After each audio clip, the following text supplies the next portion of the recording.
Bismillahirrahmanirrahim. Amalan pasca salat, zikir.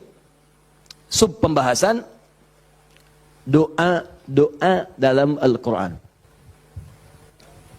Doa dalam Al-Quran. Alhamdulillah. Sudah? Ini hari apa? Sabtu. Oh, boleh puasa di hari Sabtu? Oh, Masya Allah. Baik. Walaupun di Jumat, Sabtu, Ahad dianjurkan berbuka, kecuali ada runtutan dari puasa-puasa yang lain, seperti Syawal atau yang lain. Enggak, saya cuma pengen tanya saja, hari ini saya insya Allah tidak puasa. Jadi kalau mau minum pun nggak ada masalah. Gitu. Baik.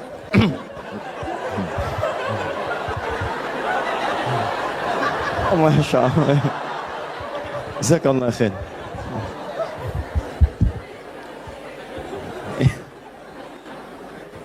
Sudah, kita mulai ya. Baik. Ibu kelihatan di sini? Bagus ya. Ayah bilang kelihatan, belum saya tulis sudah kelihatan.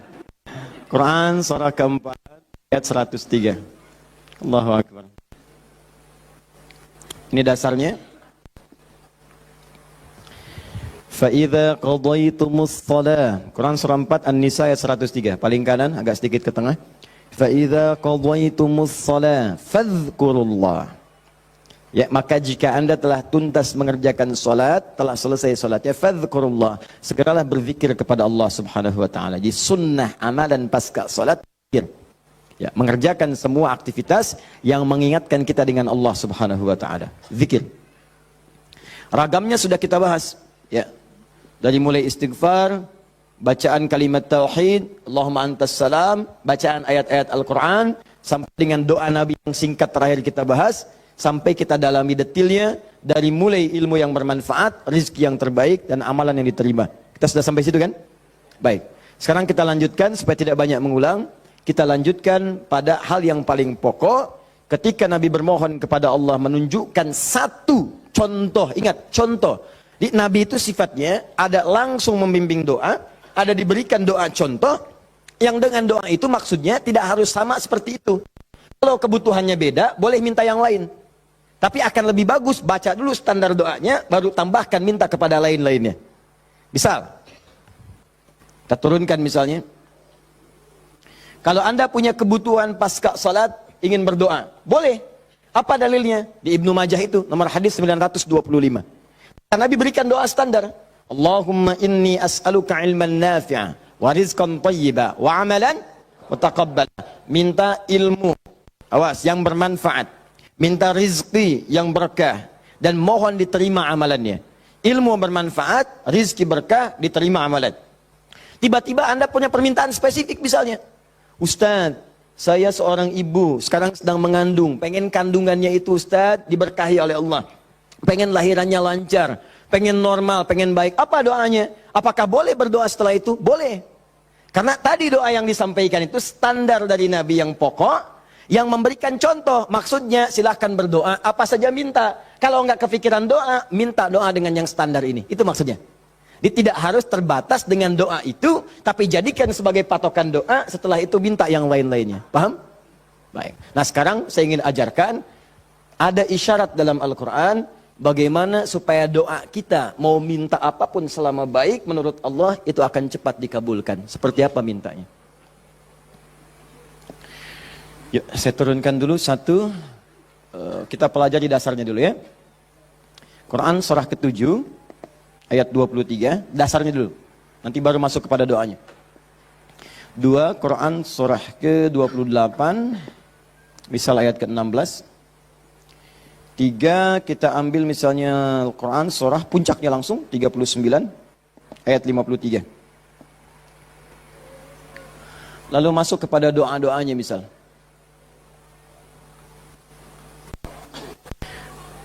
Saya ambil beberapa contoh yang sering ditanyakan, misalnya Quran surah ketiga ayat 38 sampai 39.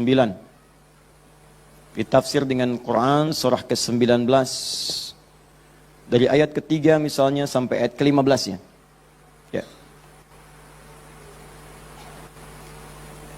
Ada lagi misalnya kita turunkan doa orang sakit misalnya, Quran surah ke 26 ayat 80. Bisa jadi penyakitnya lebih parah, kita turunkan Quran surah 21 ayat 83 sampai 84. Oh, doa paling favorit misalnya, Quran, apa yang paling favorit? Masya Allah, sapu jagat, luar biasa ya. Anda tanya orang Arab, nggak ada yang tahu. Ya, cuma orang Indonesia. Atarif sapu jagat, sapu jagat. Orang Indonesia luar biasa. Ada doa sapu jagat, doa sapu nggak ada jagatnya, doa jagat nggak ada sapunya. Quran surah 2 ayat 201, paling kanan sebelah bawah. Saya contohkan ini dulu ya, yang lainnya banyak. Saya contohkan dulu sedikit supaya agak batas untuk kita bisa berdialog. Begini, kita mulai. Mohon izin, saya itu minta contoh gelas dengan air, bukan karena memang biasanya ada itu, bukan. Karena ingin mencontohkan tentang bab doa ini. Ya, ingin mencontohkan tentang bab doa. Perhatikan sini, fokus baik-baik. Lihat sini. Saya tidak akan minum sekarang. Lihat sini, fokus. Ini gelas, ada airnya. Warnanya apa? Bening, ya, warnanya bening. Nah, sekarang lihat, ada penutupnya? Halus atau keras? Baik, enggak, jangan main tebak-tebakan, kita coba dulu ya. Kalau tidak tahu katakan Allahu a'lam. Lihat sini, ini spidol. Fokus. Perhatikan sini. Saya ingin masukkan ke dalam gelas. Masuk tidak? Kenapa? Ada penutupnya, tuh, cukup agak lumayan. Ada lagi kalau ditutupnya seperti ini. Karena ini nggak ada penutup, kadang-kadang apa yang ada itu yang digunakan. Tisu misalnya. Lebih halus daripada yang tadi. Perhatikan baik-baik. Ini kalau dimasukkan bisa masuk. Ya, bisa, sudah. Kemudian lihat baik-baik, ada yang lebih keras lagi daripada yang pertama. Ini yang pertama, ini yang kedua. Misal, saya ambil yang lebih ekstrim seperti ini. Tutup begini. Fokus. Ini mau dimasukkan sampai kapanpun, sampai kiamat kurang 2 hari, susah. Sulit luar biasa. Perhatikan baik-baik, fokus, fokus, fokus. Ada orang ingin bermohon kepada Allah Subhanahu wa taala. Kalau tidak ada sekatnya, tidak ada penutupnya, baik yang pertama, yang kedua, apalagi yang ketiga, maka semua yang diminta mudah untuk masuk. Minta spidol, masuk. Minta logam, masuk. Minta emas, masuk. Semua masuk. Tapi seringkali terjadi ada orang memohon, rasanya sulit kemudian untuk terkabul. Minta ini susah, minta ini lambat, minta ini sulit. Dan ini melanggar kaidah yang umum. Kaidah umumnya mengatakan setiap berdoa akan dikabulkan sepanjang itu baik bagi dirinya. Dan itu memang baik, tapi kenapa tidak masuk gitu. Misal kaidah standarnya di Al-Quran surah kedua Al-Baqarah ayat 186. Paling kiri sebelah bawah. Wa idza sa'alaka 'ibadi 'anni fa inni qarib ujibu da'watad da'i idza da'an falyastajibu li wal yu'minu bi la'allahum yarshudun. Kata Allah, Muhammad sallallahu alaihi wasallam, sampaikan kepada umatmu, jika kalian nanti ingin mencari Allah, kamu ditanya, ada yang ingin mencariku, mencari Allah, katakan padanya, enggak usah dicari, saya dekat. Itu memberi harapan. Saya sering sampaikan makna kalimat ini. Anda cari, tanya panitia, mana ustadznya? Dijawab, ustadznya belum ada berita. Dengan yang kedua, jangan khawatir Pak, sudah dekat. Mana yang paling menenangkan? Sudah dekat. Sudah dekat. Nah, ketika ada yang bertanya pada Muhammad, saya ingin mendekat kepada Allah. Jawab, tidak usah repot, Allah dekat. Silahkan kau mendekat kepada Allah, dan Allah akan dekat dengan kita, silahkan. Psikologis memberikan harapan. Dan umumnya, orang yang mendekat kepada Allah, umumnya, itu punya 2 kepentingan. Kalau bukan bertobat dari maksiat, yang kedua, punya permohonan ingin disampaikan. Makanya sebelum diungkapkan itu dijawab oleh Allah. Saya tahu paling hambaku kalau mau datang mau minta. Silakan cek. Besok mau ujian, malam tahajud. Padahal kemarin enggak. Ya. Besok lamar pekerjaan, malamnya istighfar. Kemarin kemana aja John? Ya. Selalu seperti itu. Minta. Kata Allah. Lihat kalimatnya. Ujibu da'watad da'i idza da'an. Kapanpun hambaku minta, aku akan kabulkan. Jadi rumus doa itu kalau diminta dikabulkan. Jadi nggak ada doa yang tidak dijawab sepanjang yang diminta itu baik.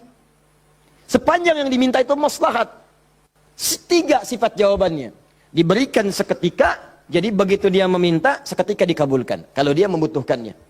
Allahumma ya Rab, Allahumma ya Rab, Allahumma ya Rab. Saya ingin berdakwah ya Allah dengan teknologi. Saya ingin niatkan ya Allah masuk ke ITB supaya dengan ilmu itu saya bisa mengembangkan teknologi untuk mendekatkan orang kepadamu. Minta dia malamnya, luluskan saya ya Allah. Besoknya keluar, lulus. Kalau benar maslahatnya. Ada yang kedua, ditunda itu sampai dia sanggup untuk menerimanya sebagai amanah kehidupannya. Tidak seketika dijawab, tapi nanti ketika dia sanggup baru diberikan. Karena kalau Allah berikan dalam hal tidak sanggup, tidak adil Allah. Karena Allah tidak memberikan ujian pada yang tidak sanggup. La yukallifullahu nafsan illa usaha. Jadi sekali lagi sering saya katakan, kalau Anda sedang diuji, jangan mengeluh. Karena Anda pun dipercaya oleh Allah. Allah yakin dengan Anda, kenapa Anda ragu? Jadi kalau Anda sekarang punya musibah, punya ujian, entah di rumah tangga ujiannya berat, entah di kantor misalnya ujiannya berat, entah dalam kehidupan, semuanya, semua orang tidak ada yang tidak punya ujian, semua diuji. Wala nabluwannakum bisyai, kata Allah, Quran surah kedua ayat 155. Semua yang hidup punya ujian. Dan sifat ujian itu tidak akan diberikan pada yang tidak sanggup. La yukallifullahu nafsan illa wus'aha. Kalau kamu nggak sanggup, saya nggak akan berikan, kata Allah. Jadi kalau ibu sedang punya ujian di rumah tangga, jangan mengeluh, Bu, seberat apapun, karena ibu itu sanggup. Allah percaya pada ibu, kenapa ibu nggak yakin? Antum punya ujian di kantor, berat rasanya Ustadz, betul memang berat, tapi Anda yang sanggup. Kalau ujian itu diberikan pada Adi Hidayat nggak sanggup. Anda hebat, kata Allah, kenapa Anda mengeluh? Ya Allah, kenapa saya? Ya Allah, ya emang kamu yang sanggup. Why me? Why not? Iya. Jadi semuanya itu ada ukurannya, nggak usah khawatir itu dengan itu semua. Ada takarannya. Ya, dan Allah itu punya sifat keadilan yang sangat luar biasa. Rizki adil, semua diberikan. Kadang-kadang itu nalar belum sanggup menalarnya. Yakin dulu iman, begitu iman hikmah datang. Kan dulu pernah saya sampaikan untuk analogi sederhana tentang cicak dan nyamuk. Masih ingat? Coba cicak, bagaimana beraktivitasnya? Merayap di mana? Dinding. Makanannya apa? Yang paling utama nyamuk. Nyamuk apa aktivitasnya?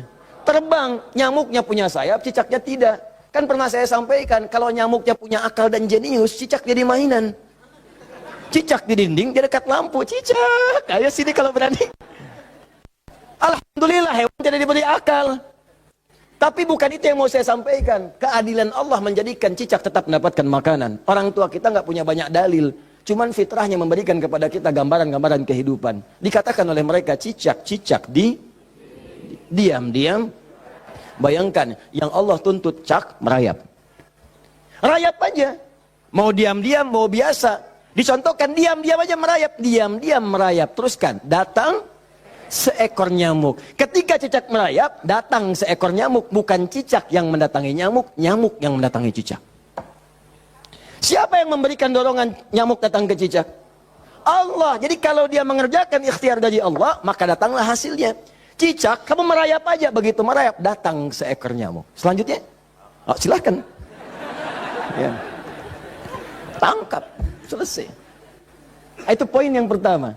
Jadi saya ingin berikan gambaran dalam kehidupan, ada unsur keadilan yang diberikan oleh Allah Subhanahu wa Ta'ala. Jadi yang pertama tadi langsung diberikan, yang kedua ditunda, dia saat sanggup menerimanya. Kalau nggak sanggup, nggak akan dikasih. Anda punya anak 5 tahun, ya, pengen minta hadiah pada Anda. Bobo, motor. Pengen minta motor. Anak 5 tahun pengen minta motor beneran. Dibelikan nggak? Ya, Anda memang mampu. Tapi pada saat itu, nanti nak ya, Bapak belikan motor yang hebat. Sekarang motor yang ini dulu, motor-motoran. Setelah itu, dia siap 2 tahun, 3 tahun, 4 tahun, 10 tahun ke depan diberikanlah motor itu. Apa karena Anda tak mampu memberi? Tidak, karena dia belum siap. Anda minta sekarang, tiba-tiba 10 tahun kemudian Anda dapatkan. Cuman saat dapat, Anda nggak sadar kalau itu tuh hasil doa Anda yang dulu. Itu. Kadang-kadang demikian. Anda pengen jadi dokter. Ujungnya kan dokter, masuknya pengen ke UI. Tiba-tiba keterimanya di Undip misalnya. Tapi kan jadi dokter juga. Anda pengen proyek yang besar, dikerjakan sekarang, nggak dapat, doa belum terkabulkan. Tiba-tiba 10 tahun kemudian, dapat proyek yang besar, yang nilainya ternyata diakumulasikan 10 tahun ke belakang. Itu doa Anda. Kalau pengen bukti lebih dalam, betapa banyak orang tua yang berdoa sejak anaknya masih dalam kandungan. Pengen ini, pengen itu, dikabulkan setelah anaknya 20 tahun dia keluar dari kandungannya. Itu kan hasilnya. Makanya ketika anak sukses, kata Al-Quran surah ke-46 ayat ke-15, ada isyarat di sana. Kalau Anda sukses, jangan menilai dulu kesuksesan itu adalah hak Anda, kewajiban Anda, atau atas jasa Anda. Barangkali Anda cuma 30%, 70%-nya ibu yang dulu pernah menangis di keheningan malam. Ya Allah, jadikan anak saya seorang insinyur, ya Allah. Ya Allah, jadikan anak saya, ya Allah, orang yang soleh. Ya Allah, jadikan anak saya si fulan. Bapak Anda yang dulu cuma makan singkong, datangnya ke sawah, kemudian kerjakan segala rupa, ya Allah, jadikan anak saya lebih hebat dibandingkan saya. Puluhan tahun yang lalu mereka bermohon kepada Allah, doanya terkabul ke puluhan tahun kemudian. Makanya ketika Anda berhasil, kata Al-Quran, jangan dulu merasa bangga, karena boleh jadi jasa terbesarnya jasa orang tua dulu. Makanya Ismail, perhatikan baik-baik. Ismail yang mendapatkan air zam-zamnya. Lihat. Bergerak kakinya, gerak, keluar. Tapi Anda jangan lupa, ketika Ismail kehausan, ibunya mencari air. Disimpan Ismailnya, bergerak tangan kakinya. Karena kalau anak itu sudah mulai haus baik, pasti tangan kaki itu bergerak. Tapi air nggak keluar. Kapan air keluar? Setelah Sayyidah Hajar bolak-balik. Safa Marwah bermohon kepada Allah. Positif, berdoa, minta. Ketika kemudian bagian yang terakhir ketujuh itu berada kemudian di Marwah, tiba-tiba mendengar satu percikan air keluar.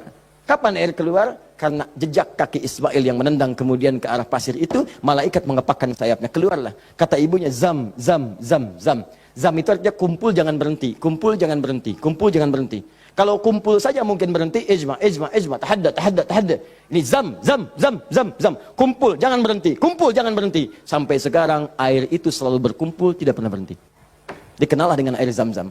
Orang kebanyakan cuma minum zam-zamnya, tapi tidak pernah mendalami kisahnya. Di situ ada bakti orang tua, di situ ada sayang kepada ibu, di situ ada cinta kepada orang tua, dan sangat luar biasa.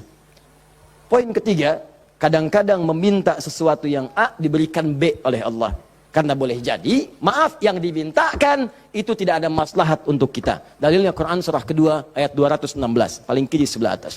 Kutiba alaikumul qitalu wa huwa kurhul lakum. Diwajibkan bagi kalian berjihad, berperang dalam konteks perang, medan perang. Tapi ada juga konteks umum dengan rumus tafsir al-ibratu bi umumil lafzi la bi khususis sababi. Kalau ada lafaz dalam Al-Qur'an jangan dikhususkan pada sebabnya, sepanjang konteksnya umum. Perang terbesar, perang melawan perasaan kita. Perang melawan hawa nafsu. Perang melawan negative thinking, kadang-kadang negatif kepada Allah. Kenapa saya ya Allah? Kenapa ini enggak berakhir ya Allah? Kata Allah, "Hei, asa an takrahu syai'an fa huwa khairul lakum." Boleh jadi kamu enggak suka, tapi ini yang terbaik buat kamu. Kamu kan enggak tahu kapan wafat. Bukankah kalau saya belum kabulkan kamu rajin tahajud? Kamu rajin puasa? Kamu rajin baca Al-Quran? Kamu kemana aja selama ini? Mau wafat masih sibuk dunia. Saya pengen yang terbaik untukmu sampai pulang ke akhirat. Dipaksa untuk mendapatkan itu. Kadang-kadang kamu pengen yang ini dunia, ini nggak bagus. Kamu pengen direktur, kamu maksiat banyak nanti di sana. Cukup level manajer saja. Wa asa an tuhibbu syai'an fa huwa syarrul lakum. Kadang-kadang yang ideal yang dipengenkan itu enggak bagus kata Allah. Kenapa? Wallahu ya'lamu wa antum la ta'lamun. Karena Allah tahu masa depan engkau tidak. Anda punya anak 5 tahun sakit, dia kata dokter jangan makan apel. Jeruk boleh enggak, Dok? Boleh. Maka anak itu merengek, "Mama, pengen apel." Kata mama, "Jangan, enggak bagus. Apel, dibelikanlah jeruk." "Ini kan jeruk, Mama." "Bukan, Nak, ini jeruk rasa apel." Paham? Nah, jadi ini yang pertama, sifat doa itu kalau diminta pasti dikabulkan. Tapi ada segelintir orang yang ketika memohon ternyata tidak mendapatkan bagian itu. Apa persoalannya? Perhatikan, hadisnya sahih. Sampai Al-Imam An-Nawawi mencantumkan ini dalam salah satu hadis di Al-Arba'innya. Thumma dzakara rajula. Awas, hati-hati. Yutilus safara. Thumma dzakara rajula yutilus safara asy'atha aghdara. Lalu Nabi mengisahkan tentang seorang lelaki yang menempuh perjalanan panjang sampai tampilannya penuh debu. Ya, bahasa Inggrisnya kurang lebih the kill of the kumel. Ya. Jadi udah banyak debu lah ya dalam dirinya. Awas ya, yamuddu yadaihi ila sama, lalu mengangkat tangannya ke langit, ngangkat tangan. Nanti saya ajarkan fikih mengangkat tangan ya. Fayaqulu ya Rab, dan dia berkata ya Rab. Fokus sebentar. Orang ini kisahnya itu punya permohonan yang sangat berat ingin disampaikan. Penting permohonannya, sangat pengen dijawab. Lalu dia melihat cara doa cepat dikabulkan. Di antaranya ada tiga. Satu, doa dalam perjalanan. Perjalanannya perjalanan pada ketaatan, bukan maksiat. Awas hati-hati, bukan perjalanan maksiat dan bukan jalan-jalan biasa. Awas hati-hati. Kau mau kemana? Mau ke Hawaii? Titip doa ya. Doa orang safar kan dijawab. Tuh yang umrah, yang haji, gitu kan? Ya, itu yang dimintakan. Mohon, minta. Tapi kalau yang perjalanan maksiat tidak. Bro, mau kemana? Las Vegas. Titip doa ya. Itu belum dimohon dan ditolak. Ya, belum dimohon. Jadi, satu, menempuh perjalanan panjang. Kedua, orang yang mengangkat tangan. Jadi usahakan nanti saat berdoa itu biasakan mengangkat tangan. Nanti ada fikihnya. Ada yang cuma satu jari misalnya, ya, saat khutbah Jumat khatib ada. Ya, ada yang kemudian mengangkat tangannya, ada yang rendah, ada yang tinggi, ada yang posisi begini ada saat istisqa. Yang standar itu angkat kedua tangannya, ya, sejajar dengan dadanya di sini, sejajar. Sini ya. Dan nggak usah malu. Allah itu kan tidak akan malu untuk memberi. Justru Allah itu dalam hadis sahih, Allah akan merasa malu. Di sini bahasa kiasan, majas maksudnya. Membiarkan seseorang yang mengangkat tangannya, kemudian dalam keadaan hampa, artinya tidak menjawab doanya. Dia ada seorang bertanya kepada Rasulullah, ya Rasulullah, bagaimana seorang berdoa mengangkat tangannya? Kemudian Nabi mengatakan, bagaimana menurutmu kalau ada seseorang meminta kepadamu menengadahkan tangannya begini? Ustaz, tolong Ustaz, tolong Ustaz. Di depannya langsung begini. Dua-duanya begini. Kata orang ini, saya malu kalau nggak ngasih. Saya malu kalau nggak ngasih. Maka kata Nabi, Allah lebih merasa malu. Karena Allah itu sifatnya lebih dalam dibandingkan dengan hamba. Rahmannya, rahimnya, pemberinya, wahabnya. Kata Nabi, Allah lebih merasa malu ketika membiarkan seorang mengangkat tangan memohon dan meninggalkan dalam keadaan hampa. Ya, jadi Anda mengangkat, itu biasanya sejajar dengan dada di sini yang standar. Kalau saya biasanya mendekatkan seperti ini. Dan menggabungkan di antara jemari di garis-garis yang ada ini. Kan garis kita itu kan ada garis kan, kanan kiri. Ya, biasanya kalau saya mendekatkan begitu, kemudian menyatukan dan meluruskan, lalu bermohon kepada Allah. Ya, nanti ada lagi fikih yang lain, menghadap kiblat dalam keadaan berwudu ada. Tapi poinnya mengangkat tangan. Ya, standarnya mengangkat sejajar dada. Boleh seperti ini renggang boleh. Mau dirapatkan seperti tadi boleh. Ya, saya memilih untuk yang merapatkan. Ya, silahkan bebas. Yang penting di sini ada dalil mengangkat tangan boleh saat berdoa. Baik, 2, 3, memohon didahului dengan al-asmaul husna. Memohon didahului dengan al-asmaul husna. Masih ingat yang pertama tadi apa? Safar, perjalanan jauh. Kedua, mengangkat tangan. Ketiga, dibuka atau didahului dengan al-asmaul husna. Ya, awas fokus. Dalilnya apa? Langsung dari Al-Quran dan sunnahnya. Di Al-Quran misalnya, Quran surah ke-17. Sudah? Dari ayat 110-nya. Ketika Allah sampaikan, Qulid Allah awid'ur rahman ayyamma tad'u falahul asmaul husna. Ada? Paling kanan, agak sedikit ke tengah. Qulid Allah. Hei, kalau kamu punya kebutuhan, panggil Allah. Panggil Allah. Bukan panggil dukun, bukan panggil paranormal, bukan panggil yang macam-macam. Panggil Allah, minta, karena Allah sudah janji. Allah sudah berjanji dalam kandungan kita. Di Quran surah ke-7 ayat 172. Wa idz akhadha rabbuka min bani adama min zuhurihim dzurriyyatahum wa ashhadahum ala anfusihim. Awas, alastu bi rabbikum? Qalu bala syahidna. Ketika Allah mengambil perjanjian pada setiap anak cucu Adam. Awas, hati-hati, sejak dalam masa kandungan. Ditafsir di Al-Arba'in, di hadis Nabi riwayat Abu Abdurrahman Abdullah bin Mas'ud radhiyallahu taala anhu. Awas, nomor 4 posisinya di Al-Arba'in, paling kiri sebelah atas. Disampaikan, inna ahadakum yujma'u fi batni ummi, kata Nabi, 40 yawman nutfah, thumma yakunu 'alaqah, thumma yakunu mithla dhalika mudhighah, thumma yursalu ilaihi al-malak. Awas, fayanfukhu fihi ar-ruh wa yaktubu bi arba'in, wa yu'maru bi katbi 40. Ya, bi katbi rizqihi wa ajalihi as'idun huwa am syaqiyyun. Awas, hati-hati, dalam usia 4 bulan ditiupkan nafasnya. Awas, masuk ruhnya, ditiupkan ruh, bernafas dia, ditetapkanlah 4 hal, terjadilah perjanjian pada saat itu. Perjanjian pertama, alastu bi rabbikum, apakah engkau berikrar mau menjadikan aku sebagai Rabb? Siap. Apa? Kenapa menyebut Rabb? Padahal Allah bisa mengatakan begini, alastu ilahakum, alastu rahmanakum, tapi Allah mengatakan alastu bi rabbikum, bukankah aku Rabbmu? Rabb tidak disebutkan kecuali mengandung sifat rububiyah. Rububiyah itu perawatan, pengawasan, perhatian.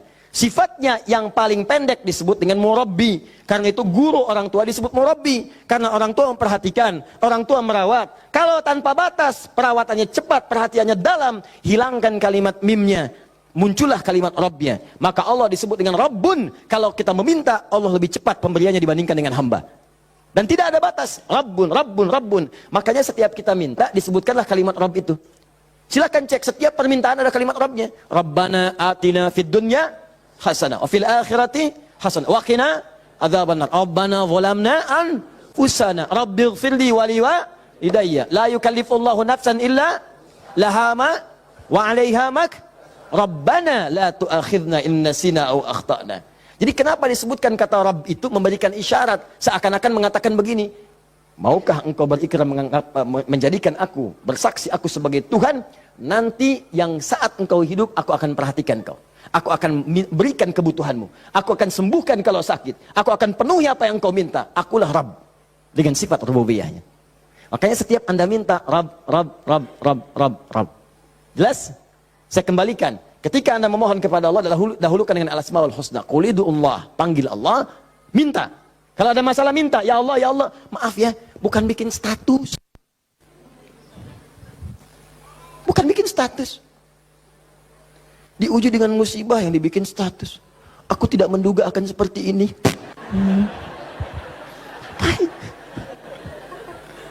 Terus yang tidak lucu, kenapa doanya di media sosial? Doa itu di mihrab, doa di kamar, doa di masjid, bukan doa di Facebook. Ya doa di Instagram, doa di Facebook. Aminkan ya, like. Apa yang mau dicari? Udah minta yang betul. Minta yang mohon dengan khusyuk. Mohon, Quran surah 7 ayat 205. Wadhkur rabbaka fi nafsika tadarruan wa khifatan wa dunal jahri minal qaul. Kalau butuh sesuatu, sebut nama Allah dalam jiwamu. Bukan dalam media sosialmu, bukan di WhatsAppmu, bukan di Instagrammu. Online-kan hatimu dengan Allah, minta dalam jiwamu dengan penuh ketundukan, dengan penuh kepasrahan, dengan penuh harap. Mohon ya Allah, ya Rabb, minta. Sebut namanya bagaimana, ya Allah, atau yang kedua Ar-Rahman, atau, nah ini rumusnya, ayyamma tad'u, atau kapanpun kamu ingin panggil, minta sama Allah, falahul asmaul husna. Carilah nama-nama terbaik yang Allah miliki sesuai dengan kebutuhanmu. Jadi Allah itu telah memberikan nama bagi dirinya sesuai kebutuhan kita. Panggil dengan nama itu.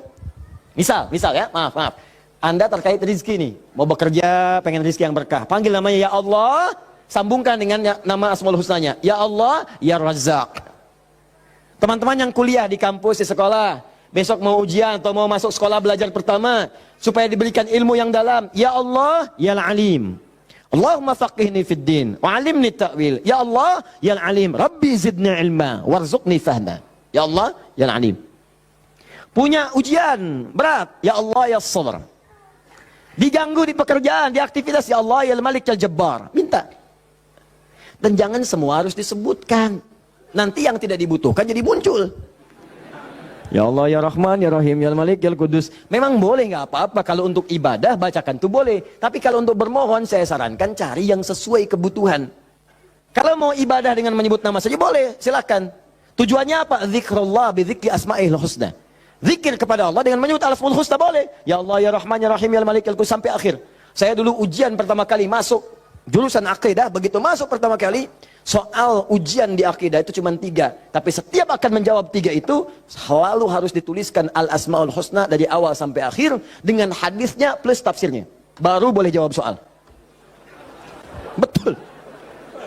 Itu ujian saya dulu begitu. 3 soal Anda bayangkan. Setiap soal al-asma'ul husna dulu. Tulis. Dengan dalilnya, hadisnya. Hadis itu dibagi 2. Hadis pokoknya, hadis klasifikasinya. Setelah itu tafsirnya, baru boleh jawab soal. Pertanyaannya mungkin gampang. Misalnya, berapakah rukun iman itu? Cuman sebelum dijawab, tulis dulu tadi itu. Ini spidol. Ini jari telunjuk saya. Abis ujian itu mirip nih, begini.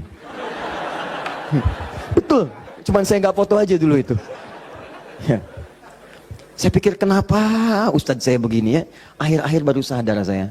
Allahu Akbar. Rupanya beliau ingin menanamkan kedekatan kita dengan Allah dimanapun berada. Sebab kalau kita mengingat, menuliskan terus, maka dia akan sampai apa yang kita tuliskan merasap ke dalam tangan kita. Minimal jadi saksi di hari kiamat. Ya, di penanya, di hati kitanya, di bawahnya, sehingga ingin merasakan taqarrub ilallah dalam setiap keadaan kita. Cari itu. Dapatkan, mintakan. Mohon. Nah, 3 syarat ini terpenuhi di orang tadi. Perhatikan, perjalanan jauh dia tempuh. Sampai tadi banyak debu. Angkat tangan diangkat, yamudu yadayhi ilas sama.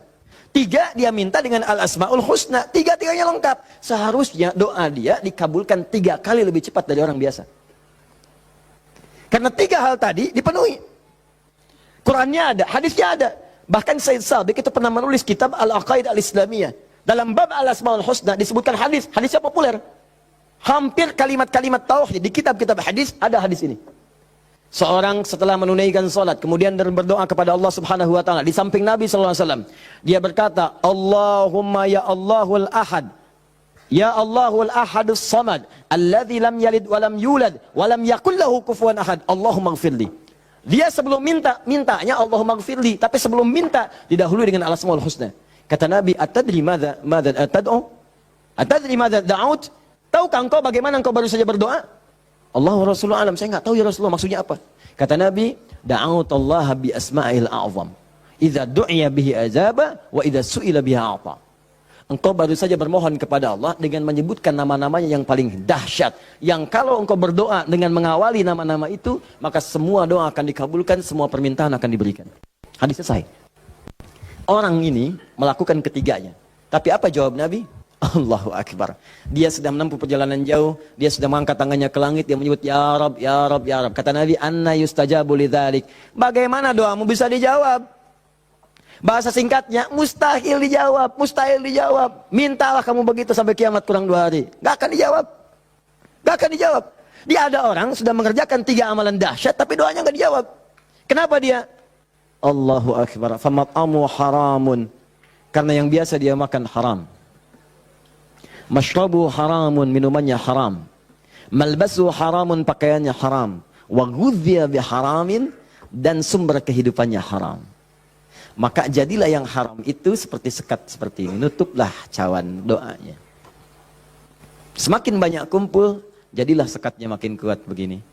Jadi bukan Allah nggak ngabulkan, mau dikabulkan susah, mental terus tuh, mental. Karena masih tertutup dengan yang haram. Maka dari itu, kalau Anda banyak berdoa, padahal doa itu maslahat untuk Anda. Secara umum seharusnya dikabulkan secara umum. Tapi tiba-tiba kok aneh gitu. Enggak lagi. Coba lihat, mungkin ada sekat dalam diri Anda. Mungkin ada maksiat, ada yang haram pernah dikerjakan. Buka dulu, buka cawannya. Keluarkan yang haramnya. Buka. Bagaimana membuka itu? Inilah yang tadi kita contohkan dengan ayat-ayat tadi. Tidak ada manusia yang sempurna. Yang sempurna makhluk diciptakan. Makhluk yang sempurna itu cuma malaikat. Tidak ada manusia yang sempurna. Sepanjang kita manusia pasti pernah berbuat salah. Tapi mungkin kesalahan itu menjadi penutup dari keinginan yang ingin kita mohonkan kepada Allah. Kenal Nabi Adam?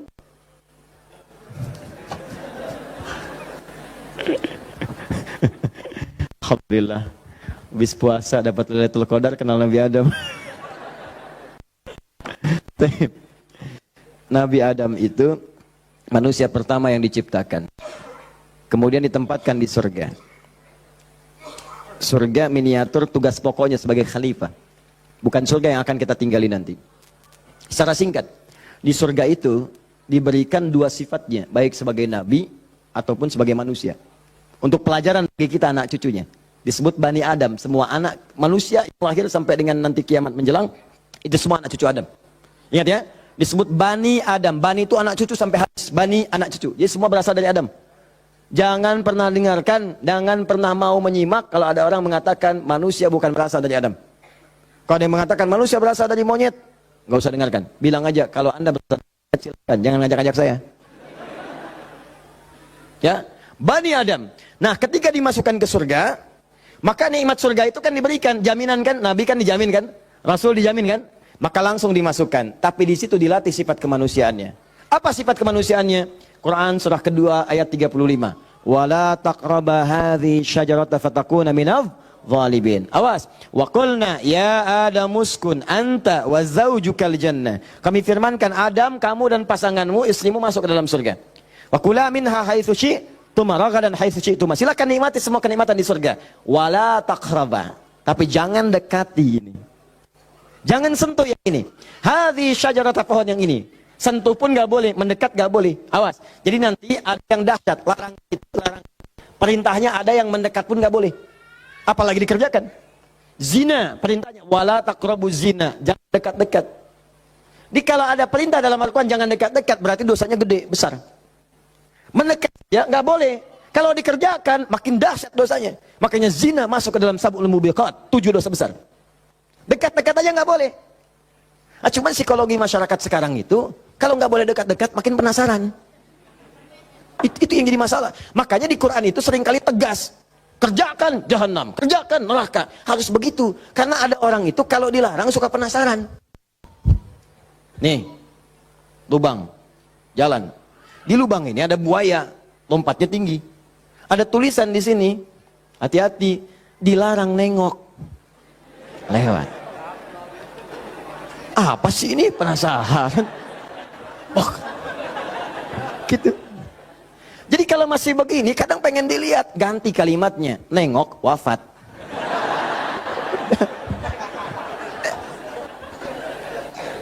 Selesai. Udah.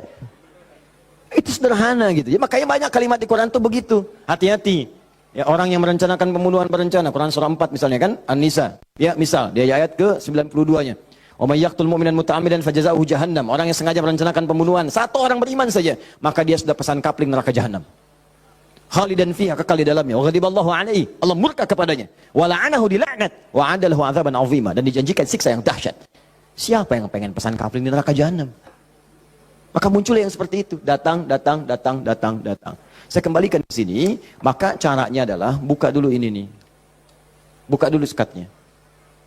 Tidak ada yang sempurna. Makanya Nabi Adam ketika kemudian ditempatkan di surga, surga ujian ya, bukan surga yang akan kita tempati. Dari mana dalilnya Ustaz? Karena di surga nanti kita itu sudah nggak ada ibadah lagi. Nggak ada ibadah. Nggak ada yang salat lagi, nggak ada yang puasa lagi. Cukup di dunia aja. Di akhirat tinggal mendapatkan hasilnya. Kita panen nanti. Ya. Ya jangan terlampau soleh, cita-cita di surga supaya bisa sholat tahajud. Allah, itu terlampau soleh. Udah tahajud di dunia aja, nyampe sana tinggal nikmati. Tinggal dinikmati. Kebiasaan dunia masuk semua. Ya Allah, makan, nikmat, pengen anggur, gak usah jauh-jauh, tinggal ngambil. Masya Allah. Ustadz merokok boleh enggak? Silakan, ambil apinya di neraka. Ya.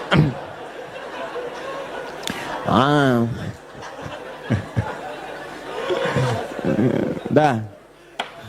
Jadi Allahu Akbar, Allah astagfirullah.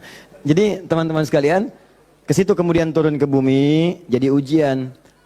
Digodalah oleh setan, waswasalahum syaitan, digoda oleh setan. Singkatnya ketika digoda itu, kemudian godaan itulah yang menjauhkan Nabi Adam dan pasangannya dengan Allah Subhanahu wa taala. Turunlah terpeleset turun ke bumi. Singkatnya jadi pelajaran itu. Perhatikan baik-baik. Ini yang mau saya sampaikan. Ketika Nabi Adam, padahal beliau Nabi, sifat Nabi itu maksum. Kenapa diperkenankan oleh Allah berbuat salah pada saat itu dengan sifat kemanusiaannya? Padahal beliau Nabi. Awas hati-hati. Ternyata bukan karena sifat kenabiannya, tapi sebagai contoh bagi anak cucunya yang bukan Nabi, yang tidak punya sifat maksum. Jadi kalau nggak diberikan contoh begitu, tidak ada jalan bagi kita bagaimana cara mengembalikannya. Makanya dibuat kisah dalam Al-Quran itu, disampaikan, bukan dibuat kisah, kisahnya ada, disampaikan ke kita. Diberitakan, ini dulu Adam dengan sifat kemanusiaannya salah. Padahal dia Nabi, maksum, bisa dijaga oleh Allah. Kenapa diperkenankan salah? Untuk menunjukkan ibrah, pesan kepada kita, kalau salah, begini cara kembalinya. Maka ketika berbuat keliru itulah diturunkan kalimat pertamanya, untuk mengangkat sekat ini. Jadi kalau nggak pernah diangkat, ini hubungan dengan Allah itu tersekat. Diangkat sekat ini, apa yang diturunkan pertama kali? Kalimat untuk mengembalikan kepada yang jernih. Asal jernih begini, ditutup begini, dikembalikan lagi. Sesuatu yang dikembalikan ke awal dengan cara yang baik disebut dengan tabayatubu. Sifatnya disebut dengan taubah. Awas. Hati-hati. Maka Allah turunkan kalimat pertama ketika turun ke muka bumi. Kalimat pertamanya, Quran surah kedua ayat 37. Fatalaqa Adamu min rabbihi kalimatin fataba alaih. Maka Allah turunkan kalimat taubat. Taubat itu maksudnya kembali kepada jalan yang baik. Tadi tersekat, buang sekatnya, balikin lagi ke awal.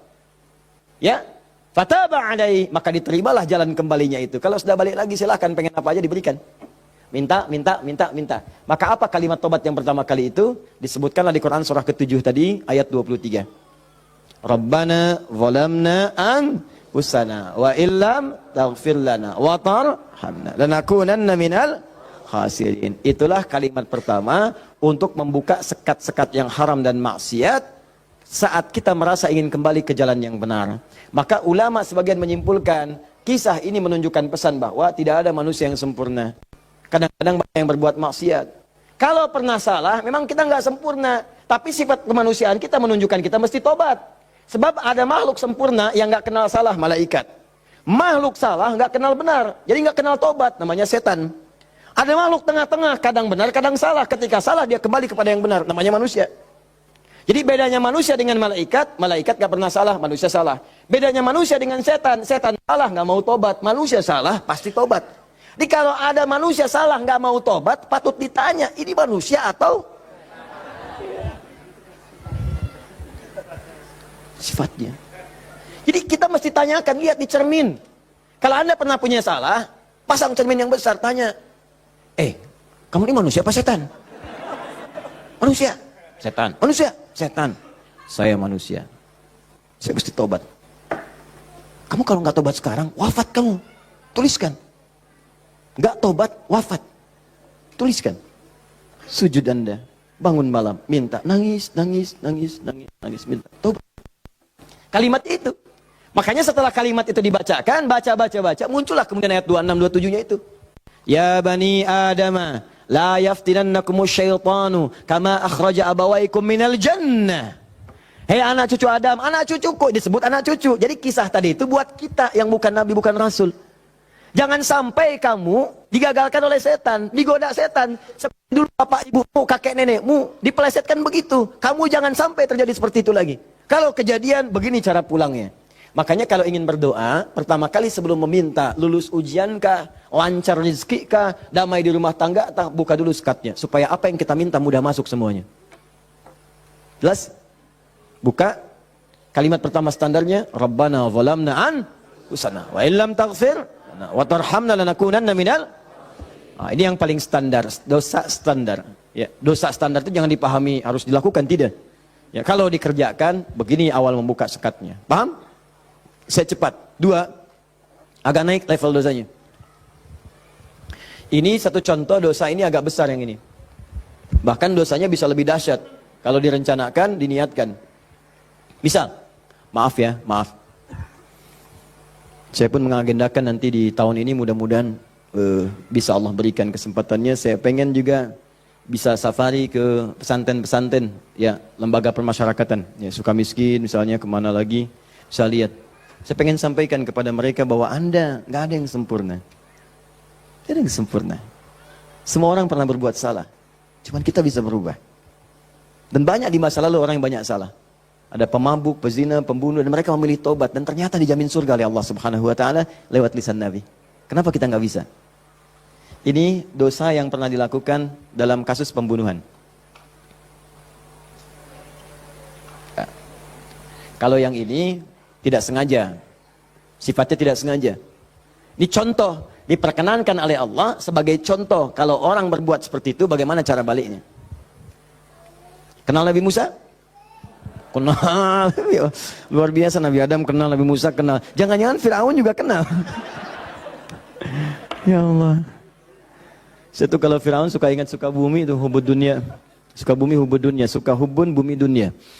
Saya tanya di panggung, ada yang kenal Fir'aun? Kenal, Masya Allah. Di sini masih agak mendingan lah Nabi Adam, Nabi Musa. Sana Fir'aun. Nabi Musa paham semua kisahnya. Secara singkat kemudian sedang beliau berpetualang. Secara singkat ya. Jalan menemukan 2 orang berselisih. Berselisih sampai mau berantem. Dipisah sama Nabi Musa. Dipisah. Udah dipisah sama beliau, pisah. Jangan begini, ini gak bagus. Dipisahin singkatnya. Saat dipisahin itu, ini belum ada pengangkatan sebagai nabi, ya. Saat dipisahkan itu, tiba kemudian ternyata salah satu yang berselisih itu adalah dari kelompoknya, kampungnya lah, golongannya, sama-sama tanah kusir misalnya gitu kan. Malah ngadu, Musa kamu gimana? Kamu kan teman saya, sekampung kita nih, ini merendahkan kita nih. Ayo keroyak bareng-bareng. Ini provokasi kata Musa, diluruskan oleh Musa, diluruskan. Begitu diluruskan, masih ngotot, diberi pelajaran, tampar oleh Musa. Nabi Musa itu kekuatannya, teman-teman sekalian, setiap nabi itu punya kekuatan 10 kali laki-laki biasa. Dan Nabi Musa terkenal sebagai nabi juga yang paling kuat. Tampar, wafat. Nabi Musa. Alhamdulillah nabi kita Nabi Muhammad. Ya, Nabi Musa juga baik, semua nabi baik, semua nabi baik. Ingat, jangan dipotong kalimat saya, nabi kita semuanya baik. Semua baik, semua baik, semua baik. Semuanya baik, semuanya baik. Baik, tampar wafat. Begitu ditampar, padahal Musa melakukan sesuatu yang benar dan nggak ada niat memberi pelajaran aja niat. Niatnya memberi pelajaran, bagus, bang benar. Tapi begitu kemudian dia wafat, ada perasaan bersalah. Apa doanya kemudian pada saat itu diabadikan dalam Al-Quran? Rabbi inni zalamtu nafsi faghfirli. Yang indah fataba alaihi. Rabbi inni zalamtu nafsi. Ya Allah, aku salah. Zalim saya. Padahal nggak diniatin loh Pak Bu. Nggak diniatin. Cuman kejadian gitu kan. Dan itu belum ada pengangkatan sebagai nabi, belum. Nanti diangkatnya setelah bertemu nanti kisah yang lainnya. Jadi secara singkatnya, terjadilah peristiwa itu, lalu turunlah kemudian diabadikan doanya dalam Al-Quran. Rabbi inni zalamtu nafsi. Jadi kalau ada di antara kita, misal, pernah berbuat siapapun, tingkat kesalahannya sampai ke sini, tidak sengaja, atau pernah berbuat yang serupa, cepat taubat. Karena kalimatnya sudah turun. Nanti kalau sampai hari kiamat gak taubat, lebih berat lagi. Coba mau berkata apa di hadapan Allah Subhanahu Wa Taala? Hei, aku kan dah turunkan kalimat di bumi supaya kamu tobat. Kamu kan pernah bunuh orang kan? Tanggal sekian, jam sekian, kamu kejar-kejar, kamu tembak, kamu bom, kamu bunuh, kamu tusuk, kamu pukul, kamu macam-macam kan? Ada semua rekamannya terbuka. Aku turunkan kalimat tobat lengkap dengan kisah tuntunannya. Kenapa kamu nggak tobat? Mau jawab apa? Allah sudah kasih cara pulang tapi nggak digunakan. Allah nggak salah kan di situ? Diturunkan kalimatnya dan bahkan dijamin fataba alaih, diampuni oleh Allah. Ayo balik lagi. Makanya 2000 tahun setelah Nabi Musa lahir Nabi Muhammad SAW, itu diantara sahabat-sahabat yang jadi sahabat terbaiknya, kan dulu banyak yang hobinya juga begitu, jahiliyah. Ada yang hobinya berkelahi. Kenal Umar bin Khattab? Umar bin Khattab radhiyallahu ta'ala anhu luar biasa, tegas, kekar. Wah, senang duel sebelum masuk Islam. Siapa yang berani dengan saya? Ayo naik ke bukit itu. Jabal Qubais ditunjuk. Bukit paling favorit. Naik ke sana. Yang sekarang ada istana raja di situ. Ya di samping Zamzam itu. Naik. Sebelum berduel dengan saya, pamit dulu pada ibu yang telah melahirkannya. Karena dia akan pulang tanpa nama. Umar. Allahu Akbar. Apa yang terjadi? Masuk Islam. Halus. Toha. Tersentuh. Masuk Islam. Lalu kasarnya berubah menjadi tegas, dipakai melindungi Nabi SAW, dipakai menegakkan syariat dengan baik. Kehalusannya muncul, sampai datang tengok orang jadi khalifah, perhatikan orang, luar biasa. Tegasnya muncul. Ya, waktu Abdullah bin Ubay bin Salul itu, seorang munafik, kalau sholat di belakang Nabi, saf paling depan. Tapi begitu bubar, provokator paling pertama Abdullah bin Ubay bin Salul. Begitu keluar, Muhammad nih SAW. Mecah belah kita aja. Datang ke sini pengen jadi pemimpin. Dia punya masjid sini, kita bikin masjid yang lain. Bikin dilar. Selalu dipecah. Orang dah siap-siap perang Uhud, di pertengahan jalan, diprovokasi. Balik aja balik. Pasukan musuh lebih kuat. Ayo balik-balik. Sepertiga berputar desersi. Anda bayangkan. Tapi apakah Nabi langsung menghukumi? Tidak. Nabi kenapa nggak dihukumi? Umar, gregetan saya. Ya. Kata Nabi, kan belum jelas kelihatan nampaknya. Nanti jadi fitnah. Pecah nanti semuanya. Karena dia masih dianggap pemimpin di kalangan yang lainnya. Biarlah nampak nanti Allah berikan hujahnya untuk dia. Satu kali, tapi kalau di depan baik, di belakang menusuk dari belakang. Satu kali sakit. Begitu saat sakit itu, anak Abdullah bin Ubay bin Salul, anaknya namanya Abdullah. Baik, soleh. Nah ini juga jangan simpulkan kalau keluarga misalnya bapaknya nggak bagus, pasti anaknya nggak bagus. Belum tentu. Belum tentu. Kenal Abu Jahal? Anaknya Ikrimah. Bapaknya musuh Nabi luar biasa, anaknya pembela Nabi yang paling hebat, penunggang kuda yang dahsyat, saf paling depan kalau jihad. Sampai Nabi itu dengan menghormati Ikrimah tidak pernah menyebut Abu Jahal di depan Ikrimah. Jangan singgung bapaknya, jangan, supaya anak ini dalam ketenangan. Abdullah bin Ubay bin Salul anaknya taat, namanya Abdullah juga, sakit bapaknya datang kepada Nabi. Ya Rasulullah, bapak sakit, kata Nabi, berikan ini, kasih air, berangkat pulang sana. Katakan dari Nabi. Datang senang pulang. Ya abadi, papa ini dari Nabi. Apa sih Muhammad? Lempar, habis. Sampai sekarat disampaikan, datanglah Nabi ke rumahnya. Tapi nanti saat turun surat Taubah itu untuk dilarang menyolatkan. Begitu datang ke tempatnya, apa yang dikatakan? Manjanya luar biasa. Ya Rasulullah, itu di depan Abu Bakar, ada Umar dan yang lain-lain. Ya Rasulullah, biarkan aku wafat dengan mengenakan jubah terluarmu. Apa kata Umar? Ya Rasulullah, izinkan aku memenggal kepalanya. Itu cuman jubah aja kok, pakai aja, pakai. Dia meninggal. Itu Abdullah bin Ubay bin Salul. Hidupnya begitu meresahkan, wafatnya begitu kolokan. Ya. Tapi habis. Nah, jadi yang pertama itu, coba, udahlah, banyak yang tobat. Umar jadi bagus. Tukang begal, Jundub bin Junadah. Wah, sekampung begal tobat. Jadi dai, sekampung jadi soleh semua. Saking dahsyatnya, kampung itu dikenal di kemudian hari. Namanya Ghifar. Sampai dikenal dengan Abu Dzar al-Ghifari. Sampai Al-Imam An-Nawawi mengutip hadisnya. Di Al-Arba'in itu nomor hadis 18. Ya, Jundub bin Junadah. An Mu'adz bin Jabal wa Jundub bin Junadah radhiyallahu taala anhuma qala Rasulullah sallallahu alaihi wasallam, ya, ittaqillaha haitsu ma kunta wa atbiz sayyi'atil hasanata tamhuha. Ainal hadis? Mana hadis? Mana Qur'annya? Apa yang antum kerjakan tiap hari? Ngitung lagi. Mana bekal antum tuh pulang? Minimal sehari satu hadis. Ambil, walaupun enggak hafal hadis kan enggak mesti hafal, baca hadisnya, lihat terjemahannya, amalkan isinya. Buka konsepnya. 57 hadis, kitab iman. Tiap hari baca satu. Antum pebisnis, keluarkan hadis-hadis bisnis. Tiap hari satu. Kalau Al-Quran hafalkan. Satu hari, satu ayat, tak apa-apa. Pulang punya hujah di hadapan Allah. Ini tiap hari ngitung-ngitung dunia. Wafat tinggal semua. Apa yang mau antum ambil? Berharap surga lagi. Takutlah kepada Allah. Mulai yang baik. Jundub bin Junadah taubat. Dikenal dengan Abu Dzar al-Ghifari. Puncaknya, mungkin ada orang pernah juga lebih daripada ini. Dia berzina, dia mabuk, dia macam-macam. Pokoknya mengoleksi dosa lah. Ya, orang ngoleksi mobil, ngoleksi musab, dia ngoleksi dosa.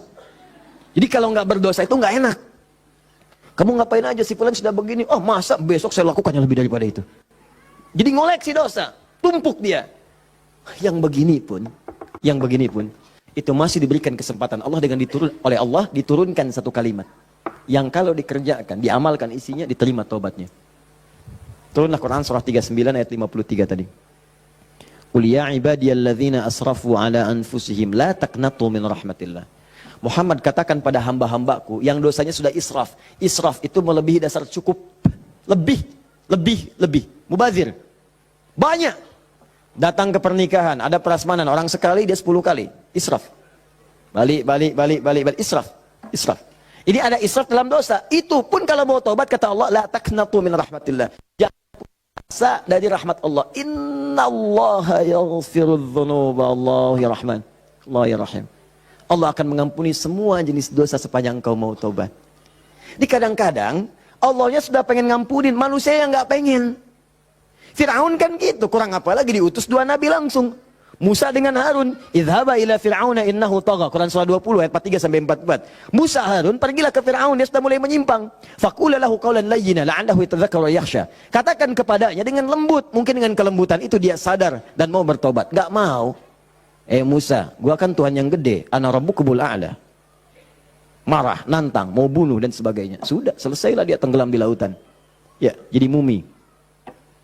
Teman-teman, ini jadi gambarannya, buka dulu skatnya.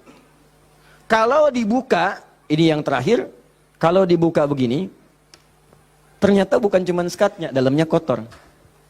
Kotor. Kalau ini kan masih bersih, diminum juga bisa. Masa sih Ustadz? Betul, contoh, bismillah.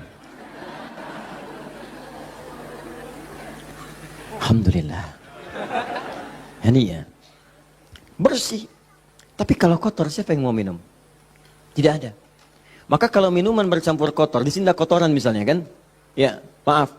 Masuklah kotoran yang sudah bernajis, kotor. Apakah mungkin akan diminum? Tidak. Yang dilakukan pasti akan dibuang dulu, cuci dulu. Jadi kadang-kadang sekatnya sudah dibuka, tapi haramnya belum keluar.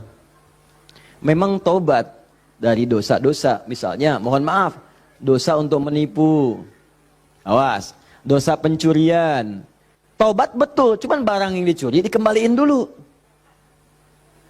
Dosa dari ngutangin orang, betul. Dosanya tobat, cuman utang bayar lunas dulu.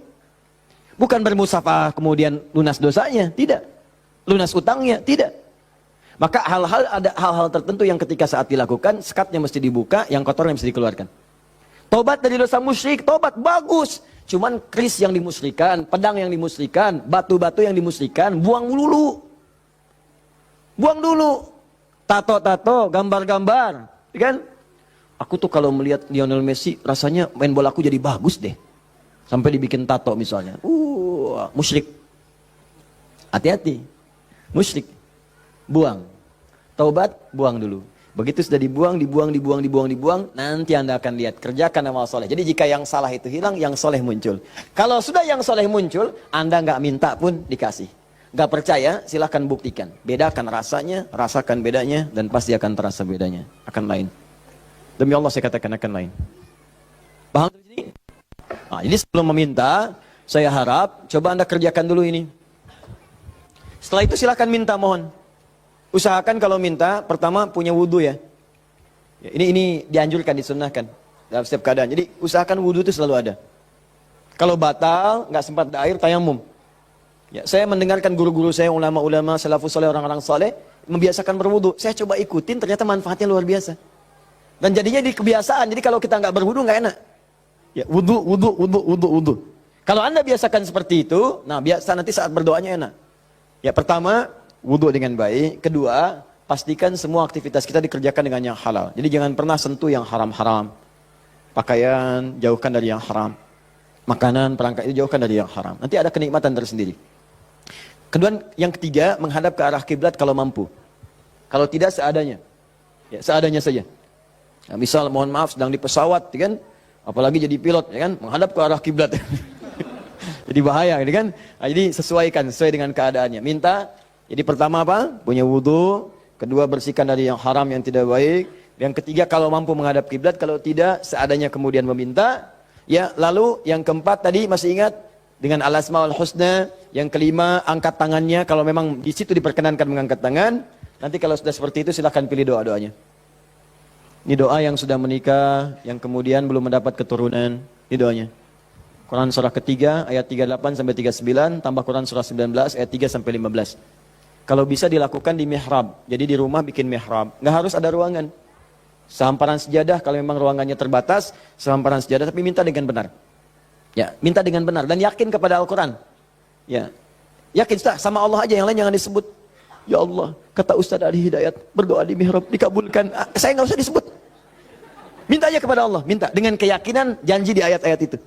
Saya pernah ajarkan ini pada beberapa kawan dan alhamdulillah selama ini 100% Allah berikan. Ada yang 8 tahun diberi keturunan, dari sekian tahun dia. Tapi yang paling indah ketika disampaikan, udah 8 tahun Ustaz, saya udah sekian tahun Ustaz. Sampaikan, nih saya tuh bukan karena saya bilang, tapi saya belajar dari Quran katanya seperti ini. Coba deh yakin sama Allah, minta. Nggak lama tuh, sekian tiba-tiba Masya Allah pada nangis saja. Dipotoin mihrabnya, potoin sejadahnya, potoin macam-macamnya. Cobalah, wallahu a'lam, mungkin Anda termasuk bagian itu. Kalau memang bagian dari ujian yang Allah titipkan. Ini doa kalau sakit, pegang yang sakitnya. Kalau yang ringan-ringan, capek, pegel, macam-macam, kan? Dan seterusnya Quran surah 26 ayat 80. Doanya Nabi Ibrahim, wa idza maridtu fahuwa yashfin. Kalau aku sakit, pasti Allah sembuhkan. Pasti Allah sembuhkan. Pasti Allah sembuhkan. Ya, saya berani menyampaikan ini karena nasihat guru-guru dari para ulama-ulama, orang-orang saleh sebelumnya, dan saya coba amalkan ternyata luar biasa. Ya, apa Anda nggak kira ceramah dalam sehari 4, 5 kali, 6 kali, kadang ceramah suaranya luar biasa, harus kadang-kadang teriak-teriak yang nggak jelas tuh kan, kadang-kadang serak. Saya pernah 1 kali, ini yang paling dahsyat tuh di Kalimantan, suara habis hilang. Seperti itulah, pokoknya nggak ada suara, hilang. Hilangnya itu sore jam 5:30, 6 ngisi ba'da maghrib. Anda bayangkan? Kebayang? Baik. Jadi ngisi ba'da maghrib hilang jam 5:30, 6. Apa yang saya lakukan? Saya ingat ayat ini. Saya pegang aja. Pegang, wa idza maridtu fahuwa yashfin. Wa idza maridtu fahuwa yashfin. Ya Allah, kalau saya sakit pasti Engkau sembuhkan. Engkau yang titipkan tugas ini, Engkau yang berikan perangkatnya, Engkau yang amanahkan, Engkau pasti akan berikan kemudahan. Wa idza maridtu fahuwa yashfin. Minta air hangat ya, minta minum, terus minta lagi. Itu apa yang terjadi? Allahu Akbar. Begitu masuk kepada maghrib, keluarlah suara itu. Pertama mirip-mirip Allah yarham almarhum Ustaz Arifin Ilham. Ya, agak serak-serak. Ba'da Isya, keluar semua. Keluar. Habis ceramah, hilang lagi. Itu betulan. Habis ceramah hilang lagi. Istirahat malam. Besoknya ada lagi. Saya bersyukur sekali pada Allah. Sampai saya bingung bagaimana cara bersyukur yang terbaiknya. Ternyata ya Allah, terima kasih menjaga tadi malam saya supaya nggak banyak ditanya orang. Suara habis, istirahat kita besoknya ada lagi. Itu hal yang paling luar biasa berkesan. Biasanya kalau orang sudah dalam kondisi yang sangat darurat, tiba-tiba Allah tolong, kan ada keindahan tersendiri kan. Indah itu luar biasa. Makanya kadang-kadang kalau belum dijawab, jangan dulu marah. Mungkin Allah memberikan anugerah terindah yang belum pernah engkau miliki. Paham ya? Maka berdoalah dalam jiwamu, sentuhlah ia tepat di hatimu, maka ia akan jadi milikmu untuk selamanya.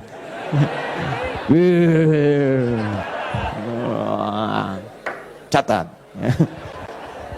Nah, kalau penyakitnya parah, kata dokter nggak bisa, yang ini Quran surah 21 ayat 83 sampai 84. Ini sering saya sampaikan. Kalau umum, semua umum pengen baik-baik umum, ya inilah. Yang tadi kata antum sapu jagat ya.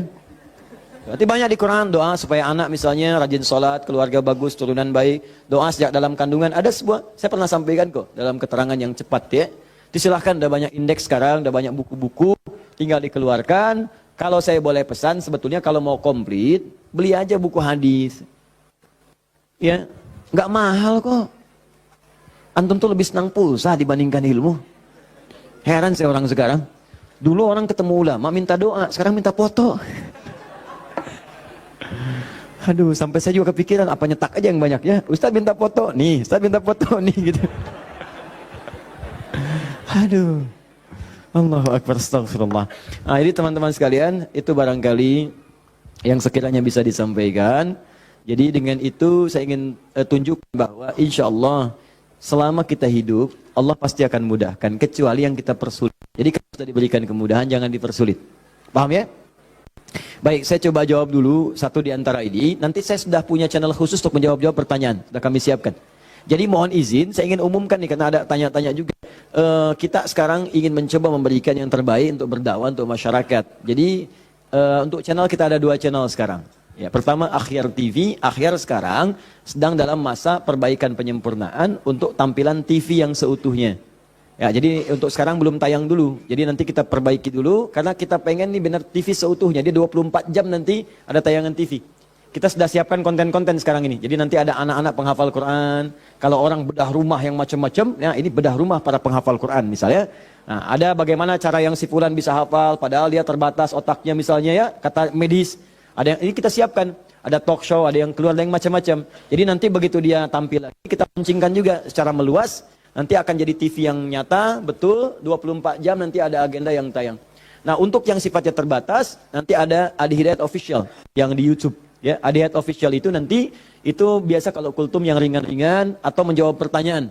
Ya, pertanyaan-pertanyaan nanti kita jawab satu-satu lewat situ. Jadi kadang-kadang, mohon maaf, ada beberapa pertanyaan tapi sulit disampaikan. Saya memahami itu, saya sangat memahami. Ya, dan mohon izin, saya berusaha semaksimal mungkin memberikan waktu yang terbaik. Saya pulang dakwah masih jam 11:30 malam, saya lihat ada surat masuk. Begitu ada surat, Masya Allah panjang. Saya bilang staf saya, minta telepon orang ini. Telepon, kita bicara. Sampaikan. Ada yang bisa dijawab via WA, kita jawab. Dan seterusnya. Tapi memang agak banyak, jadi tidak semuanya kita bisa kemudian jawab secara langsung. Nah, untuk tanya jawab ini, nanti ada 3. 1, kita jawab di lokasi kalau memungkinkan. 2, di official. Yang 3, setiap bulan kita akan sediakan insya Allah waktu 2 kali dalam sebulan. Ya, di Kamis pekan ke-3 dan Kamis pekan ke-4. Kalau tidak ada halangan, saya sediakan khusus dari mulai pagi jam 10 sampai dengan ke asar. Tapi tempatnya mungkin di Bekasi, akan disediakan ruang untuk silaturahim atau konsultasi. Jadi kalau Anda mau datang, ya datangnya di waktu itu, jangan datang di waktu yang lain. Mungkin akan sulit kemudian untuk bertemu dengan saya. Jadi saya sediakan di waktu itu, kadang ada yang datang, kemudian juga di waktu-waktu yang saya tidak ada, itu yang kadang-kadang saya sedih. Di situ kadang saya merasa sedih. Ya, datang tapi tidak ada gitu sayanya. Jadi saya coba perbaiki yang sepanjang saya bisa lah, saya maksimalkan. Ya, jadi itu poinnya. Jelas ya? Kalau saya sudah jelas, mudah-mudahan bisa dipahami. Dan ini saya jawab dulu deh satu supaya bisa tuntas. Assalamualaikum warahmatullahi wabarakatuh, Ustaz. Assalamualaikum warahmatullahi wabarakatuh. Saya seorang supir dari sebuah bank konvensional. Mau nanya apakah gaji saya termasuk dalam riba? Nah, apabila saya zakatkan sudah bersih ke gaji saya? Ya, saya salat nafilah dikerjakan berapa rakaat dan waktu yang dikerjakan kapan? Manfaat dari salat tersebut apa? Maaf ya, 1 kertas ini saja cukup untuk saya jawab untuk hari ini. 5 pertanyaan dari sini saja. Yang lain nanti saya inikan di official. Baik, ini kalau Anda ragu dengan sesuatu, maka cari yang meyakinkan. Sudah. Itu jelas hukumnya. Awas, hati, innal halala bayyinun, innal harama bayyinun, wa bainahuma umurun mushtabihatun. Ya, yang halal itu jelas, yang haram itu jelas. Di antara keduanya ada yang syubhat. Rumus syubhat itu tanya dulu kejelasannya. Kalau memang tetap gak jelas, maka tinggalkan, itu lebih bagus. Paham ya? Saya kerja ustaz di bank konvensional, bagaimana hukumnya? Kalau ada ribanya haram hukumnya. Kalau kemudian tidak mendapati yang lain dan darurat hidup ada di situ, maka sifat daruratnya muncul. Tapi darurat sifatnya sementara, bukan sementerus. Jadi sambil di situ antum mencari pekerjaan lain. Ya ada di bank syariah misalnya, ada yang lain misalnya, silahkan masuk ke situ. Yang ininya kemudian antum kurangi itu persatu sampai dapat yang baru itu, tinggalkanlah yang meragukan di situ. Paham ya? Ya itu hukumnya jelas sekali. Kemudian salat nafilah. Nafilah itu betul, salat nafilah hukumnya sunnah. Ya banyak jenisnya, kapan waktunya, bagaimana ragamnya. Contoh, ada yang siang sampai ke malam, namanya rawatib. Hadisnya At-Tirmidzi nomor hadis 586. Ya, ada berapa bilangannya? Yang pokok ada 12. Misal, apa bunyinya? Bunyinya kurang lebih qala Rasulullah sallallahu alaihi wasallam. Ya, perhatikan baik-baik teman-teman sekalian. Man shalla 12 raka'atan, siapa yang salat 12 rakaat fi yaumin wa lailatin, dari siang sampai malam. Arba'an qabla dzuhri, 4 rakaat sebelum zuhur. Raka'ataini ba'daha, 2 rakaat setelahnya. Raka'ataini ba'dal maghrib, 2 rakaat setelah maghrib. Raka'ataini ba'dal isya, 2 rakaat setelah isya. Raka'ataini qabla subhi, 2 rakaat sebelum subuh. Rumusnya 4 sebelum zuhur, 2 setelah zuhur 6, 2 setelah maghrib 8, 2 setelah isya 10, 2 sebelum subuh, jadi 12 rumusnya. 12. Kalau tak mampu 12-nya, misalnya zuhur, boleh. Hadisnya dari Ibnu Umar, mengerjakan 10 rakaat karena tak mampu 12-nya. Maka dihitung pahalanya sama karena keadaan yang sangat darurat itu. Tambah lagi misalnya ada sunnah, sunnahnya mutlak, bukan masuk rawatib, tapi dia masuk ada yang sebelum salat fardu. Misal, salat sunnah misalnya qobliyah asar, sebelum asar. Sifatnya bukan rawatib, mutlak, tapi dikerjakan sebelum asar, jadi qobliyah. 4 rakaat di Abu Daud dari Ibnu Umar radhiyallahu taala anhuma. Apa bunyinya? Rahimallahu ra'an shalla qabla al-asri arba'an. Allah merahmati seseorang yang salat sebelum asar 4 rakaat. Hadisnya sahih. Ada lagi sebelum maghrib, cuman ini tidak terlampau ditekankan kecuali dalam kondisi yang memang dibutuhkan. Apa bunyinya? Bima makna qala Rasulullah sallallahu alaihi wasallam wa sadaqa rasuluhu kama qala. Perhatikan kalimatnya, shallu rak'ataini qabla al-maghrib wa la tattakhidhuha sunnatan. Silakan salat 2 rakaat sebelum maghrib, tapi jangan dibiasakan. Wala tattakhidhuha sunnatan, kata para ulama hadis. Di antara maknanya, sebetulnya tidak terlampau ditekankan salat ini. Cuman kalau sedang ada kebutuhannya, silakan lakukan. Apa contohnya? Misal, contohnya dalam keadaan sedang di Masjid Al-Haram, ya. Masjid Al-Haram itu fadilahnya banyak. Kemudian orang juga banyak yang tawaf. Sudah adzan, Allahu Akbar, adzan. Tawaf, masih tawaf berlangsung. Antum zikir sudah, baca Quran sudah, masih ada waktu. Belum qomat. Daripada antum mengerjakan yang tidak betul, yang tidak ada manfaatnya, lebih baik sholat 2 rakaat. Itu yang dimaksudkan. Daripada mengerjakan yang tidak tepat, pas lagi depan Ka'bah, bisa kesempatan sholat. Selfie. Ceklik, sedang di depan Ka'bah, menunggu waktu maghrib. Habis pahala. Itu maksudnya. Tapi kalau di tempat-tempat tertentu yang tidak ada hajatnya seperti itu, lebih baik langsung ke iqamat. Karena maghrib ke isya itu padat waktunya. Khawatir bacaannya pun kemudian mepet-mepet, ada orang kemudian sedang singgah, kan waktu-waktu padat tuh, ada yang sedang singgah, ada yang transit, ada yang macam-macam. Makanya jangan terlalu panjang bacaannya. Jangan terlalu panjang. Kalau sudah masuk ke isya, silahkan. Subuh silahkan, tambah panjang boleh. Mu'adz bin Jabal ngimamin kemudian isya, bacanya Al-Baqarah. Ini kisah nyata. Di belakang makmum, Allahu Akbar, datang sholat pertama, semangat penuh semua. Begitu nengok, kosong. Kosong, mulai capek, lemah orang. Diadukanlah. Oh, Mu'adz nih, kata Mu'adz, munafik semua, munafik. Marah mereka disebut munafik. Kan Mu'adz benar, orang yang malas-malas sholat isya, munafik. Tapi orang-orang juga benar, kami bukan munafik nih. Ente yang kepanjangan. Diadukan pada Nabi. Ditanya, Nabi klarifikasi, panggil dua-duanya. Masya Allah, hadis yang paling indah. Ditanya, kenapa begini Mu'adz? Tanya dulu masyarakatnya, kenapa kalian begini? Kami nggak enak itu munafik sama Mu'adz. Kenapa Mu'adz? Ya memang benar Rasulullah, apakah bukankah engkau katakan orang malas salat isya itu munafik? Kami nggak terima, karena Mu'adz salatnya kepanjangan. Al-Baqarah, kami capek, kami lelah. Masya Allah. Apa kata Mu'adz? Mu'adz, kenapa kamu begitu? Kata Mu'adz, ya Rasulullah, saya akan ngikutin Anda. Rasul kan saya sholat di belakang Rasul, bacanya Al-Baqarah saya ikutin. Mu'adz, kamu benar, cuman kan saya imam, makmumnya kamu. Tapi kan kalau kamu, imamnya kamu, makmumnya mereka. Itu kalimat dikutip kemudian oleh sahabat Ali bin Abi Thalib. Ketika menjadi khalifah disoal oleh masyarakat di demo. Ali begini, kenapa kalian? Ali gimana sih? Zaman Abu Bakar nggak ada seperti ini. Zaman Umar nggak ada seperti ini. Zaman Utsman nggak ada seperti ini. Zaman kamu kenapa begini? Kata Ali, zaman Abu Bakar, Umar, Utsman, rakyatnya saya. Zaman saya, pemimpinnya saya, rakyatnya kamu. Paham ya? Jadi teman-teman sekalian, kita kembalikan lagi kepada yang tadi. Jadi silahkan untuk salat sunnahnya, tadi, ya qabliyah silahkan. Seperlunya sesuai dengan tempatnya. Tambah lagi misalnya dengan salat duha, ada syuruk. Syuruk ada, ya waktunya kalau sekarang mungkin 1 jam lah amannya, ya setelah sholat subuh. Kalau diprediksi, sekarang sudah ada digital. Duha, syuruk itu awal duha, pertengahan duha, akhir duha. Duha dibagi 3. Ya pertengahan duha sekitar masuk pada jam 8, jam 9. Akhir duha sekitar jam 10, setengah 11. Ya rakaatnya berapa? Dari 2, 4 sampai 8. Boleh. Lebih dari itu silahkan. Kalau awal duha, syuruk 2 rakaat saja. Jangan terlampau soleh. Ya itu pun sudah melahirkan luar biasa pahalanya. Semisal haji dan umrah. Pertengahan duha 4. Boleh silahkan. Ya akhir duha boleh sampai 8. Di situ nanti ada fadilah-fadilahnya. Nanti kalau sampai ke situ kan kita akan masuk ke bahasan itu. Ya ragam salat sunnah kita nanti akan jawab. Dan yang paling tinggi di malam hari salat tahajud. Salat tahajud. Silakan kerjakan dan kami ada bahasan tersendiri tentang itu. Terakhir izin menyampaikan pengumuman. Insya Allah kami telah melakukan seleksi untuk yang beasiswa yang keluar negeri.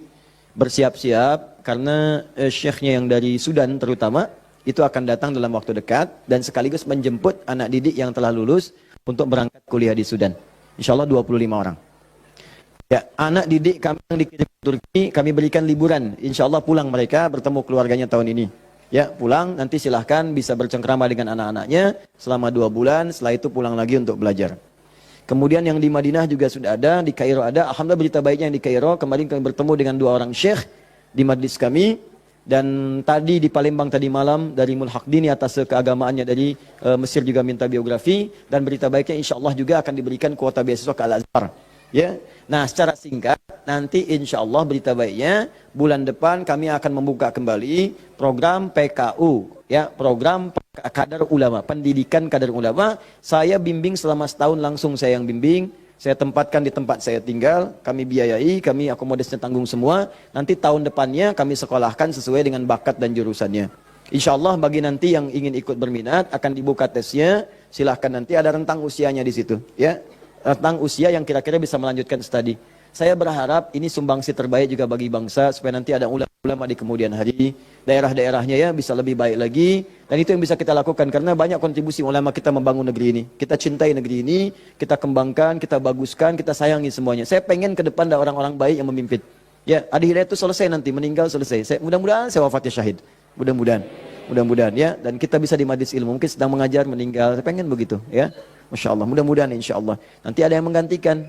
Ya, kita sekarang coba-coba bangun pesantren, bangun majlis-majlis ilmu, nanti dari situ mereka yang akan menggantikan. Mungkin anak bapak ibu juga. Ya, saya cuma bisa melakukan itu. Yang terakhir, bulan depan kita akan mulai karantina yang saya janjikan dulu, program 30 hari, 30 juz menghafal Quran. Insya Allah untuk akhwat rumahnya sudah kami siapkan. Sudah ada tempatnya, ditinggal di situ. Untuk ikhwan pun tempatnya sudah ada. Nanti akan ada pembukaan, silahkan didaftarkan di situ, nanti ikut 30 hari. Coba 30 hari ini nggak bisa pulang, harus di situ. Ya, handphone disimpan. Ya, handphone disimpan. Tidak boleh komunikasi dengan handphone kecuali mungkin hari Jumat diberikan kalau ada komunikasi yang penting. Jadi nanti sudah kita akan siapkan, launchingkan. Saya bermohon pada Allah bebas siapa yang pengen ikut boleh silakan. Dan ini lintas batas, mau dokter, mau polisi, mau tentara, mau macam-macam. Saya pengen ada polisi hafal Quran, dokter hafal Quran, tentara hafal Quran, insinyur hafal Quran, ya. Dan semua kalau sudah dekat dengan Qurannya, insya Allah negeri ini datang keberkahan dari Allah Subhanahu Wa Taala. Sekira itu mudah-mudahan bermanfaat. Saya mohon izin dan saya mohon dipermudah aksesnya karena saya harus melanjutkan ta'lim dan waktunya sangat. Kita doa pada Allah Subhanahu Wa Taala. Semoga kita dikabulkan dan diterima oleh Allah Subhanahu wa taala. Allahumma taqabbal minna innaka antas sami'ul alim wa tub 'alaina innaka antat tawwabur rahim. Allahumma 'allimna ma yanfa'una ya Allah wa wafiqna bima an na'mala ma ta'allamna. Ya Allah, anugerahkan ilmu yang bermanfaat kepada kami. Terima ya Allah pelajaran kami, berikan kami bimbingan untuk mengamalkan apa yang telah kami pelajari. Rabbana la tad'alna fi maqamina hadza fi kulli maqamin dhanban illa ghafartah. Ya Allah, kami mohon jika ada seorang pendosa hadir di majlis ini, jangan biarkan dia meninggalkan majlis ini kecuali Engkau telah ampuni ampuni seluruh dosa-dosanya. Wala hamman illa farajtah, jika ada yang tengah gelisah berada di majlis ini, jangan biarkan ia meninggalkan ya Allah majlis ini kecuali Engkau telah tenangkan keadaan jiwanya. Allahumma wala maridan illa syafaitah, jika ada yang tengah diuji dengan penyakit seberat apapun, maka dengan keikhlasan amalannya angkat dan sembuhkan segala penyakitnya. Allahumma rabbana atina fid dunya hasanah fil akhirati hasanah wa qina adzaban nar bifadlika subhana rabbika rabbil izzati amma yasifun wa salamun alal mursalin subhanakallahumma bihamdika asyhadu an la ilaha illa anta astaghfiruka wa atubu ilaik wa akhiru da'wana alhamdulillahi rabbil alamin thumma assalamu alaikum warahmatullahi wabarakatuh.